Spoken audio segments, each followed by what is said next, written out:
පසුදා උදෑසනම ඔවුහු නැවතත් ගමන් ඇරඹූහ. ඔවුනොවුන්ට විශේෂ වූ කල්පනාලෝකවල හුදෙකලාවල සිටි ඔවුන් අතරේ වැඩිපුර කතාබහක් නොවීය. නතාලි සියුම් හඬකට පවා තිගැස්සුනාය.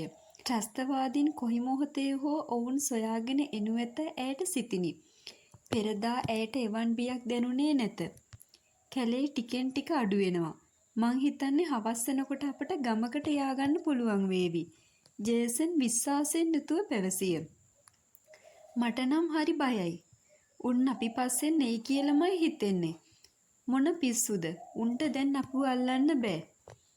ඒ වුණාට ඔයාමනේ ඊයේ කිව්වේ උන්ට මේ කැලේ හැම ගහ කොළන්ම හොඳට හුරුයි කියලා. නතාලි පැවසුවේ ඇනුම් පදයක හඬිනි. ජේසන් පරාජය පිළිගෙන නිහඬ වූයේය. ඌයි අම්මේ. ජේසන්ට අඩි 2-3ක් පසු වී 12 ගමන් කරමින් සිටි නතාලි එකවරම කෑ ගැසුවාය. ජේසන් වහා හැරී ඇය වෙත දිවා ආවේය.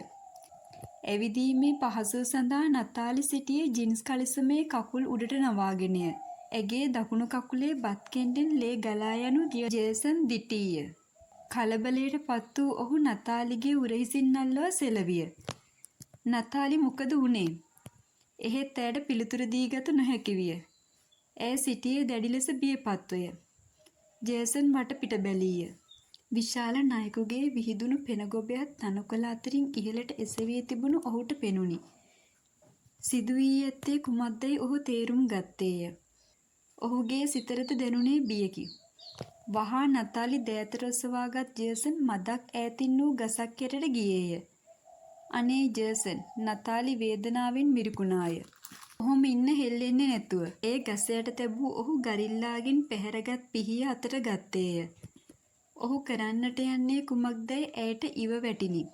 අනේ එපා ජේසන්. ඇය ඔහුගේ අතේ එල්ලුණාය. මේක ඇරෙන්න කරන්න දෙයක් නෑ නතාලි. පොඩ්ඩක් ඉන්න. ඇගේ කකුල තදකොට අල්ලාගත් ජේසන් නයා දෂ්ට කළ ස්ථානය හරහා කතිරයක හැඩයට කැපුවේය. නතාලි වේදනාවෙන් කෑ ගැසුවාය. එහෙත් ජේසන් ඇගේ කෑ ගැසීම ගණනකටවත් ගත්තේ නැත. ඔහු තුවාලයට කට දබා ලේ උරා ඉවත් කොට දමා ඇඳ ඇතිරිල්ලෙන් ඉරාගත් පටියකින් තුවාලයට ඉහළින් තදකොට බැන්දේය. කම්පනයනුත් වේදනාවනුත් දුර්වල වූ නතාලි ජේසන්ගේ ඇඟට වාරු වූවාය. ඇයට මතක තිබුණේ එපමණකි. නතාලි ඉතාසෙමින් දැස් විවර කළාය. සුදු වතින් සැරසුණු හෙදියන් දෙදෙනෙකු ඇයට පෙනුනි. ඇයට පළමුව සිතුනේ තමා සිහිනයක් දකින බවය.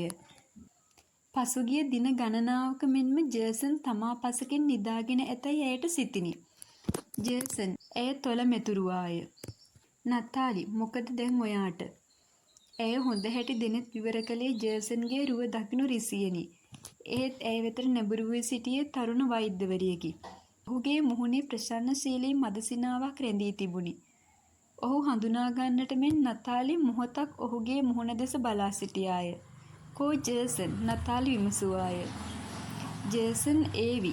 ඇගේ උරහිසට මෘදු ලෙස තට්ටු කළ වෛද්‍යවරියා හෙදියන්ට යමක් විධානය කොට යන්නට හැරුණේය. ඔයා හරි වාසනාවන්තයි නතාලි. මෙහෙට ගෙනෙනකොට අපි හිතුවේ ඔයාව ජීවත් කරන්න පුළුවන් වෙන එකක් නැහැ කියලා. ණය විෂ ඇඟ පුරාම ගිහින් තිබුණේ. හෙදියක් පවසන්නට වූවාය. නතාලි අයාගත් මුවින් යුතුව අස්සා සිටියාය. ඇයට සිහිසන් නැතුව ගිය පසු ජේසන් ඇය දෑතට ඔසවාගෙන කැලෑව මැදින් පැමිණෙද්දී උවමනාවක් සඳහා කැලයට ගිය දූපත් වැසියන් කිහිප දෙනෙකු හමු විය. ජේසන් කැලයෙන් එළියට පැමුණුනේ ඔවුන්ගේ ආධාරයෙනි. එපමණක් නොව ඇය රෝහලට ගෙන එන්නට වාහනයක් සොයා දෙන ලද්දේද ඔවුන් විසිනි. හෙදියන් මේ සියල්ල පැවසුවේ ජේසන් වීරියකකට සලකමිනි. ඔයා දවස් 3ම එක දිගට සිහිය නැතුව හිටියා. ඒ දවස් 3ේම ඔයා ළඟ හිටියේ ජේසන්. දැන් බය වෙන්න දෙයක් නෑ කියලා ડોක්ටර් කිව්වට පස්සේ තමයි අද උදේ ගියේ. තව ටිකකින් සමහර විට ආයෙමත් එයි. නතාලිගේ සිතේ ජේසන් වෙනුවෙන් ඇති වූ සෙනෙහස කිහිප ගුණයකින් වැඩි වෙනු ඇයට දැනුනි. ත්‍රස්තවාදීන්ගේ අත්අඩංගුවට පත් වූ දින සිටම ඔහු පියෙකු විසින් දරුවෙකු රැක බලා ගන්නාක් මෙන් ඇය පිළිබඳ සැලකිලිමත් වූවේය. මැල්කම් කිසිම දිනක ඇයට එසේ සලකනු ඇතැයි සිතීම උගහටය. කෙසේ වුවද දැන් ඔහු වෙනුවෙන් සිත තුළ ඇති ආදරය හෙළි කළ යුතුයැයි නතාලි තරයේ සිතාගත්තාය. ඇය ඔහු වෙනතුරු උදක්ම මග බලා සිටියේද එහෙයිනි. නතාලි මොකද කෙල්ලේ ඔයාට උනේ? ඉක්මන් ගමනින් වාට්ටුව තුළට පැමිණි සුසාන් නතාලිගේ දෑතින් අල්ලා ගත්තාය. ඇය පසුපස හර්මන්ද විය. නතාලි වියලි මද සිනාවක් දෙතුළට නංවා ගත්තාය. සුසාන් නැගේ ඇඳ පසකින් වාඩි වූවාය.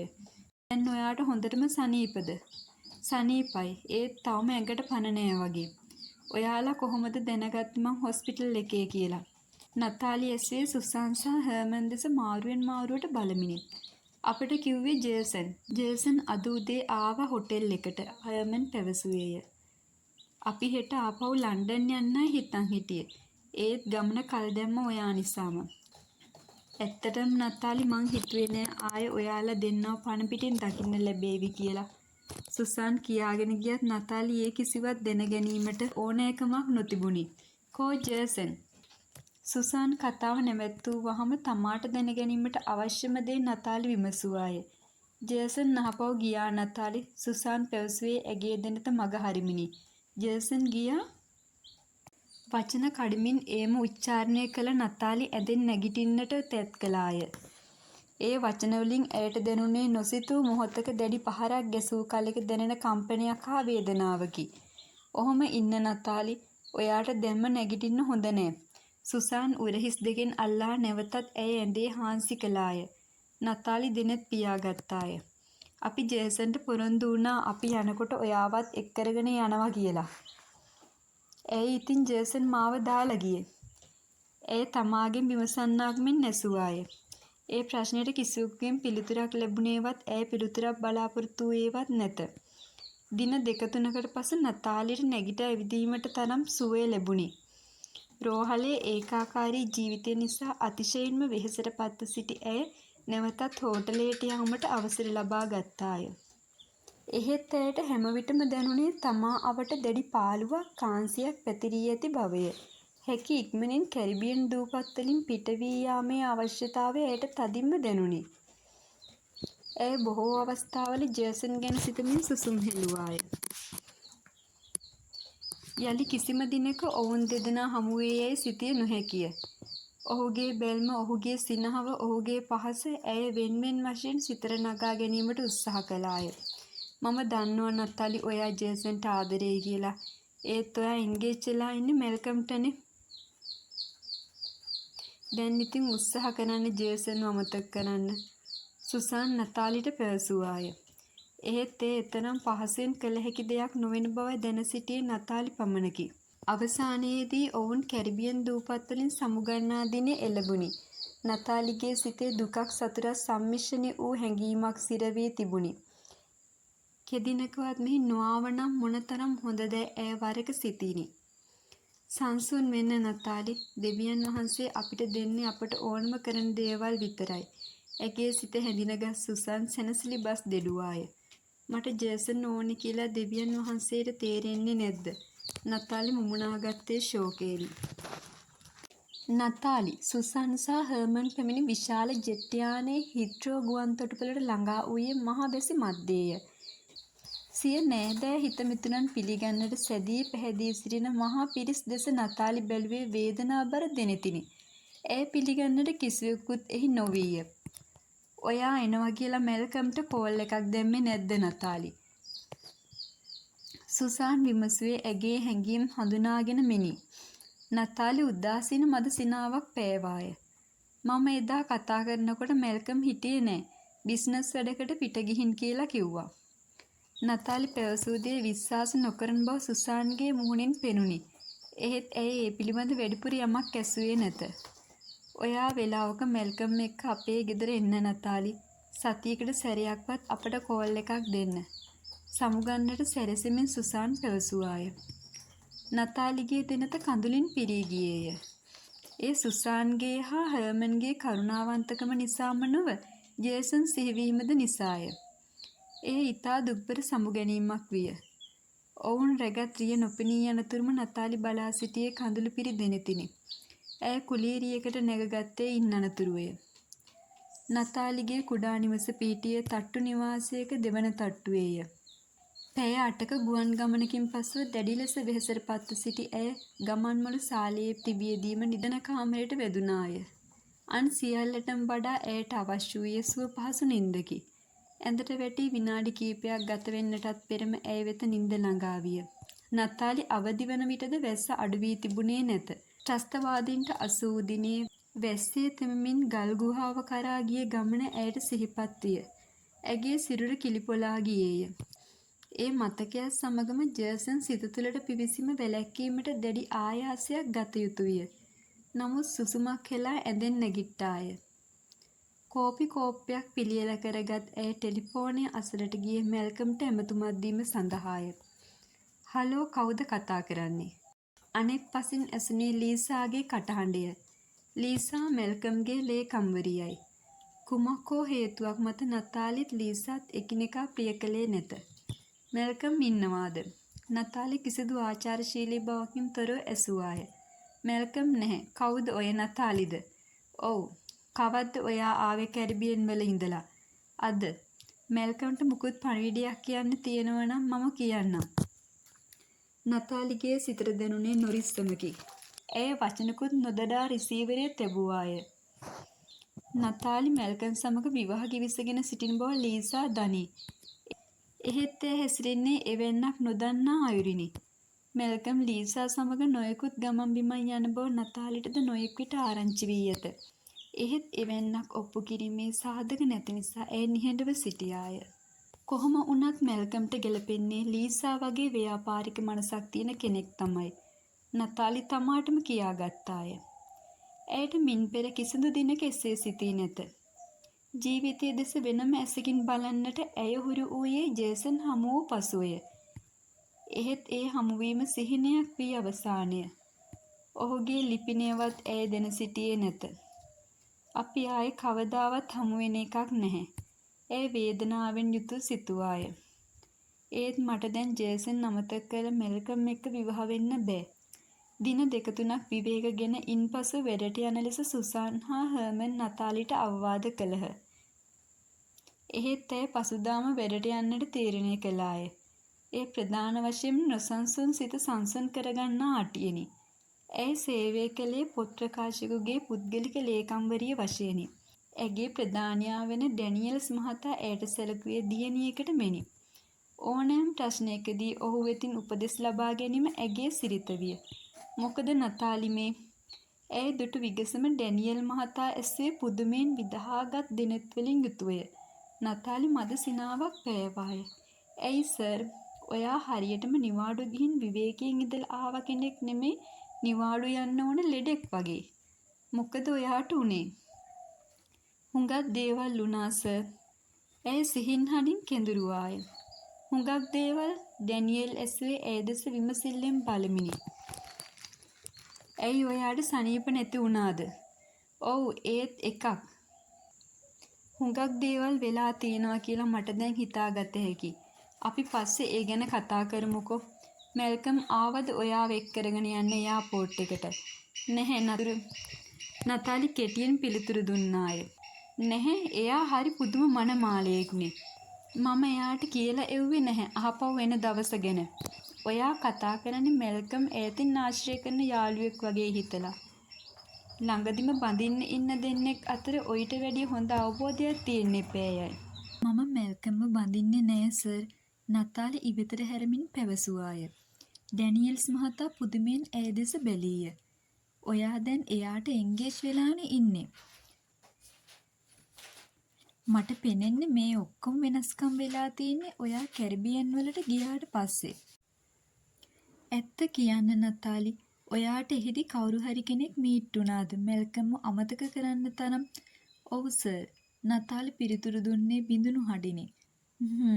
ඩැනියල්ස් මහතා යමක් තේරුම්ගත් න්‍යායෙන් ඉහළට පහළට හිස සැලීය. නතාලි සෙමින් සිය අසන වෙත ගියාය. කැරිබියන් දූපත්වලදී ඔවුනට මුහුණ දෙන්නට සිදු වූ දේවල් ලන්ඩනයට ආරංචි වී නොතිබීම ඇගේ සිතට සතුටක් විය. එහෙත් සිදු වූ සියලුම දේවල් අකුරක් නෑරම ඩැනියල් මහතාට කිව යුතුයැයි ඇය සන්ටුහන් කර ගත්තාය. එදින දහවල් නතාලිට මැල්කම්ගෙන් දුරකථන ඇමතුමක් ලැබුණි. මම ඔයාට ගෙදරටත් කතා කළා. ගෙදර නැති හින්දයි ඔෆිස් එකේ ඉන්නවද බැලුවේ. ඇයි ඔයා මට ඊයේ කතා කළේ? සිතට දැනුණු නොරිස්සම නිසාම නතාලි මොහොතක් නිහඬව සිටියාය. ඔහු සැබෑ පෙම්වතෙකු වූවා නම් එසේ විමසන්නේ නැත. නතාලි ඔහුගේ නොවිසිලිමත් කටහඬ නැවතත් එහා කොනෙන් ඇසිනි. මට ඔයා මීට් වෙන්න ඕනේ වැදගත් දෙයක් කතා කරන්න. නතාලි වියලිහඬින් පැවසුවාය. තත්පර ගණනක් නිහඬව ගෙවී ගියේය. මම හවස එන්නම්. ඔහුගේ ඒ වදන් සමගම නතාලි නිහඬව රිසීවරය තැබුවාය. සිත තුළ කුමක්දෝ අසහනකාරී හැඟීමක් පොදි කනසේයක් ඇයට දැනුනි. ඇය මේසෙ මත හිස තබා ගත්තාය. නතාලි සේවය නිමා වී නිවසට පැමිණි විගසම වාගේ මැල්කම්ද පැමිණියේය. කවදාටත් නතාලි ඔහු පිළිගන්නේ එතරම් උණුසුම් හැඟීමකින් නොවේ. මෙදින සාමාන්‍ය මිතුරෙකු පිළිගන්නා විට ඇතිවන අන්දමේ සුවද සිතක්වත් ඇයට ඇති වූයේ නැත. වාඩි වෙන්න. ඇය උදාසීන ලෙස ඇරයුම් කළාය. මම ඉක්මනට යන්න ඕනේ නතාලි. මොනවද ඔයාට කියන්න තියෙන්නේ කිව්වේ? සිතට පිවිසුණු කෝපයේ සංසිඳන තුරු නතාලි මද වේලාවක් නිහඬව සිටියාය. සෝපාවේ කෙළවරක වාඩි වූ මැල්කම් නොවිසිල්ලෙන් ඇය දෙස බැලුවේය. ඔයා මාව බලන්න නෙමේ කියන්න තියෙන දේ විතරක් අහගෙන යන්න දාවේ. නතාලි ඇසුවේ දැඩි ලෙස පාලනය කරගත් කටහඬිනි. නෑ එහෙමමත් නෙවෙයි. ඔයාට කැරිබියන් වලදී අසනීප වුණා කියලාත් කිව්ව නේද? ඔහු ඉවර කතාව වෙනතකට හැරවිය.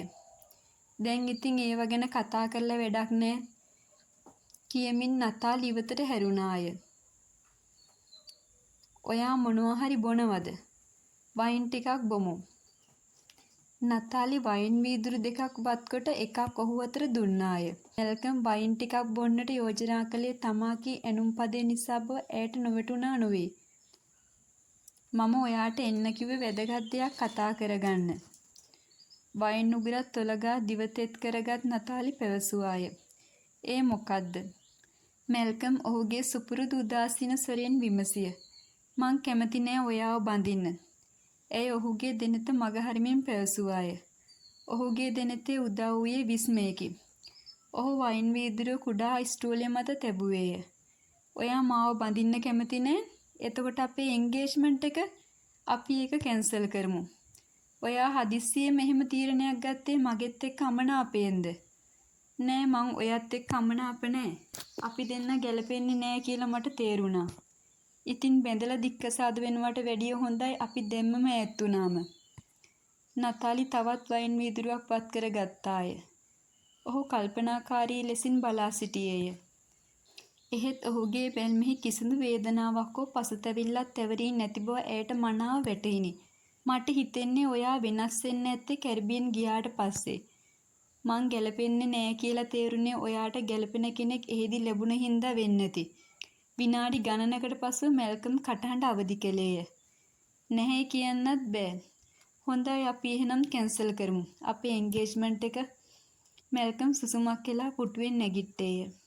ඒ සැනසුම් සුසුමක් විය යුතුය නතාලි සිතුවාය. ඇය ඔහු අතින් පෙළඳ වූ මෙතෙක් කලක් ඇගේ වමතේ වෙඳගෙල්ලී රැඳී තිබුණු විවාහ කිවිස ගැනීමේ බුදුව ගැලෙව්වාය. එවිට ඇයට දැනුනේ මහා බරකින් නිදහස් වූවාක් බඳු හැඟීමකි. තව දවස් දෙක තුනක් මේක රහසක් වෙනවා නම් මම කැමතියි නතාලි. ඒ හින්දා දැනට ඕක තියාගන්න. මැල්කම් තමා වෙත දිගු කළ මුදුව නොපිළිගනිමින් පැවසිය. ඒ මොකද රහසක් වෙනවා නම් කැමති. නතාලි විමසුවේ කුතුහලයෙනි. අපේ අම්මයි තාත්තයි ඔයාට කියන්න කිව්වා සෙනසුරාදා කෑමට අපේ ගෙදර එන්න කියලා. දැන් නමුත් දෙතුන් දෙනෙකුටත් ආරාධනා කරලා තියෙන්නේ. ඉතින් අම්මලට අප්සෙට් යයි ඔක්කොම ප්ලෑන් වෙනස් කරන්න ගියාම. ඒ කියන්නේ මම සෙනසුරාදා ඔයාලගේ ගෙදර එන්න ඕනේ. ඔව් මං එන්නම් ඔයාව එක් කරගෙන යන්න. නතාලි නැවතත් මුදුවේ පැලඳ ගත්තාය. මැල්කම්ගේ දෙමාපියන් හමුවට යාමට නතාලිගේ සිත තුළ පසුබෑමක් තිබුණි. ඒ විවාහ ගිවිසුම අවසන් වූ නිසාම නොවේ. ඔහුගේ දෙමාපියන් අහංකාර ගතිගුණ ඇත්තවුන් බවට වැටහීමක් ඇගේ සිත තුළ තිබූ බැවිනි.